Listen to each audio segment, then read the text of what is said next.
Jagoro Mungiore migao mar tudruok ka pinje maoko Korir Sing'oei oyango ni Kenya timo duto manyalore mar reso ja-Kenya Margaret Nduta mano makie piny Vietnam gi yath mamero ji mar obwaburu kata cocaine.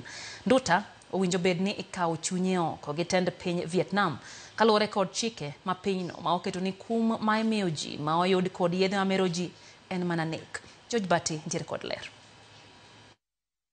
Kodong mana seche matin to ichiwo kum mar nek ne nyar Kenya Margaret Nduta Macharia manoyud kod yedhe mamero ji kido mag obwaburu kata cocaine e piny Vietnam. Jo Kenya kokalo mbui osundo sirikal mondo many kaka inyalo res nyadendino kendo gole lak tho.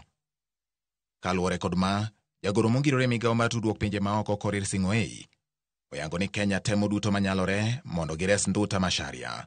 Sing'oei okoni kata obedo ni buch Nduta ma en jegni 37 tek kendo yogajore kaluwore kod chike mag piny Vietnam. Isetudore kod jalup jatend migao mar tudruok pinje maoko ma Vietnam kendo gimanyo kaka inyalo res nyadendino. Kaluwore kod min Margaret Nduta, nyare mane owuok ni dhi manyo tich e pinje maoko ne omiyo osigo kod jal moro mondo terne miyo moro e piny Vietnam, kendo nyare ne kia gima ne osigo noting'o. Alipeo ni Njoroge akamwambia apelekee mama mwingine na akirudi ampatie kitu amrudishie. Leo akifika Vietnam akashikwa.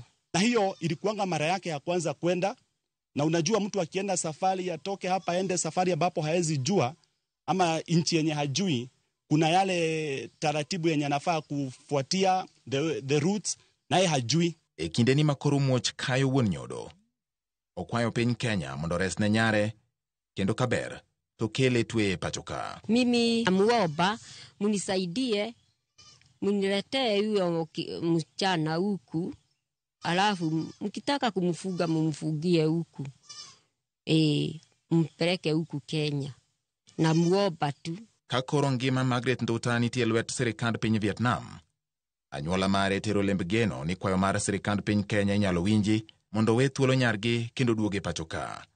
George Bati, Ramogi TV.